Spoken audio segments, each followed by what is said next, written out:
Duncan would not stop grumbling. He grumbled that he was not polished enough. He grumbled about being overworked. Most of all, he grumbled about the passengers.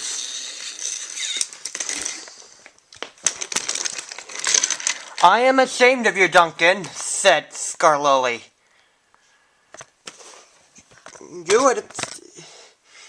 "Thank goodness Reneus is coming home today. He would like to explain some matters with you." What he said, said Duncan. "Yes," said Scarloli. You stopped in between stations. And you... Because Reneus stopped in the wrong place before, when he was taking his passengers home.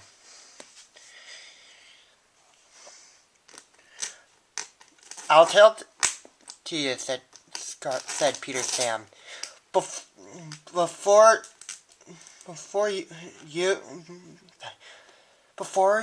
you and came here, before me and Sir Handel arrived here, things were like, our railway was in operation then. It closed down, and we came here. Reneus and Scarloli had to work to keep always had to work hard to keep their trains run on time, and we had to because if we didn't, our passengers can get angry, and our railway will close." "That's right," said Scarloli. Because Hedrick, you stopped Reneus stopped in the wrong place.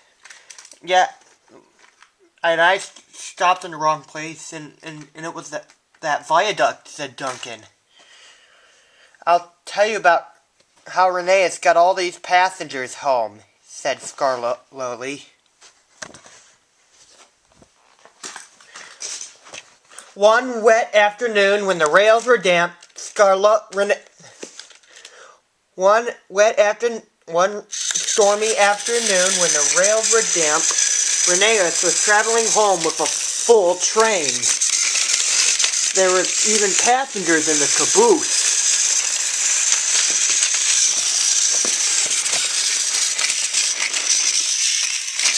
Reneus had struggled up the hill, and his wheels began slipping. But at last, his wheels gripped the rails again, and he was well on his way.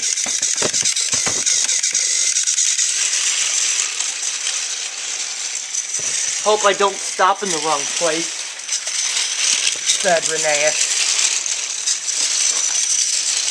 "But I hope it'll be over by now." But it wasn't. "Ah! I got a cramp," said Reneus.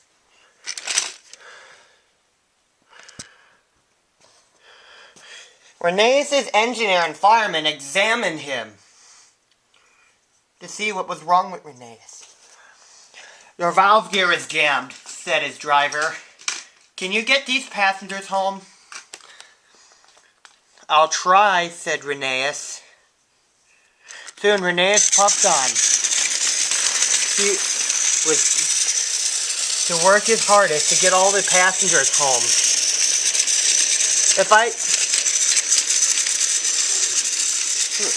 It was a long way, and Reneus was thinking it was going to be impossible for him to get to the state to get his passengers home. If I stop, the passengers will be crossed, and the railway will close," said Reneus. So Reneus then puffed on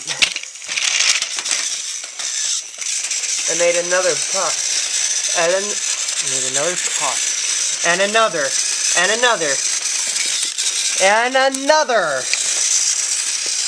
until at long last, tired but triumphant, he had made it. Renee steamed into the station. The passengers cheered. "Thank you, Renee," they said. "We are pleased to say that this was a splendid railway." "Why, thank you," said Renee.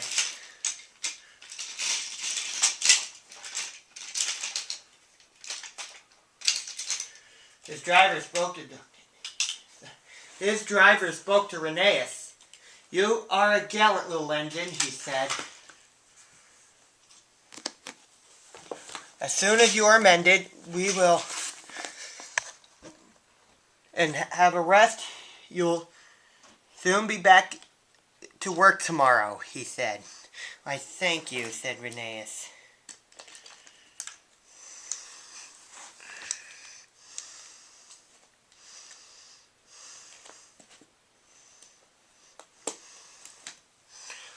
"You see, Renee stopped in the wrong place," said Scarloli, "but he still got his passengers home."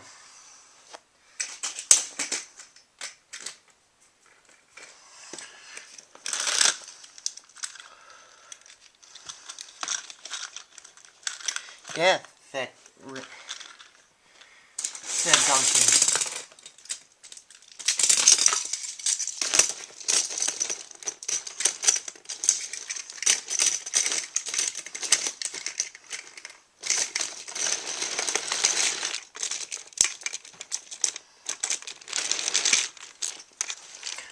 Soon all the engines were ready when Renee got home.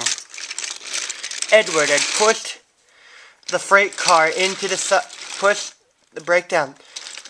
his flat car into the siding. And Renee was lifted back onto his rail.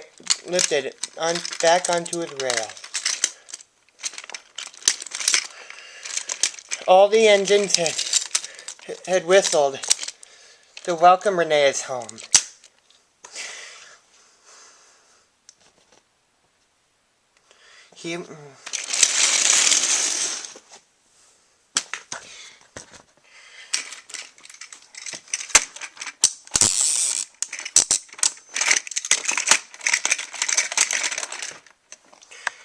You see, I still had saved the railway, and I still got my passengers home on time," said Renee.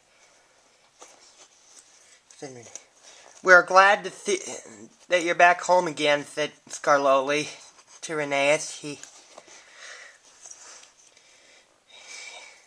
"If it weren't for you, then our railway would close, and that wouldn't be good at all. But you really saved it. You did, Renee," said Scarloli.